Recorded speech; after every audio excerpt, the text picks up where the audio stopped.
ఐపీఎల్లో ముంబై ఇండియన్స్ అంటేనే ఓ బ్రాండ్. ఒకప్పుడు ఆటలో ప్రమాణాల ప్రకారము ఆ జట్టు లెక్కే వేరు. బ్యాటింగ్, బౌలింగ్, ఫీల్డింగ్ ఇలా అన్ని విభాగాల్లోనూ టాప్ క్లాస్ అనిపించుకునేది. కానీ కొద్ది సీజన్లుగా ఆ రేంజ్ కనిపించడం లేదు. 2024లోనూ భారీ అంచనాలు అందుకోలేకపోతోంది. అన్ని విభాగాల్లో చూడటానికి బలంగానే ఉన్న ఫీల్డ్లో మాత్రం ఇంపాక్ట్ చూపించలేకపోతోంది. ఈసారి కెప్టెన్ మారాక ముంబై ఇండియన్స్కు ఏది కలిసి రావడం లేదు. Rajasthan Royals, Sunrisers Hyderabad, Kolkata Knight Riders మాదిరిగా పాండ్యాసేన ఆడలేకపోతోంది. గెలుపు గ్యారంటీ అనుకునేలా సత్తా చాటలేకపోతోంది.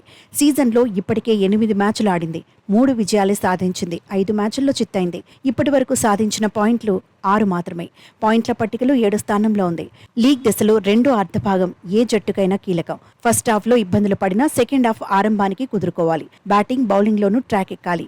ఫీల్డింగ్ పరంగానూ అద్భుతాలు చేయాలి. ఒత్తిడిలోనూ విజయాలు సాధించాలి. కానీ ముంబై ఇండియన్స్ అలా చేయలేకపోతోంది.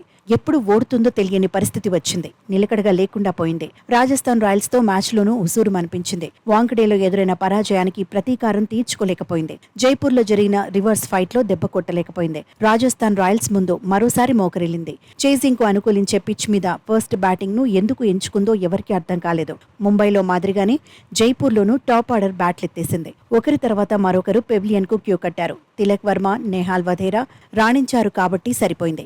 లేదంటే ముంబై ఇండియన్స్ స్కోర్ 150 పరుగులు కూడా దాటేది కాదేమో. Captain Hardik Pandya form అందుకోలేకపోతున్నాడు.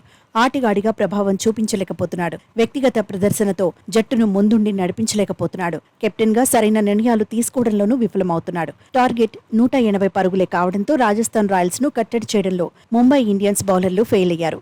ఫీల్డింగ్లో ముంబై ఆటగాళ్లు తేలిపారు. క్యాచ్లు నేలపాలు చేసి రాజస్థాన్ రాయల్స్కు అడ్వాంటేజ్ అందించారు.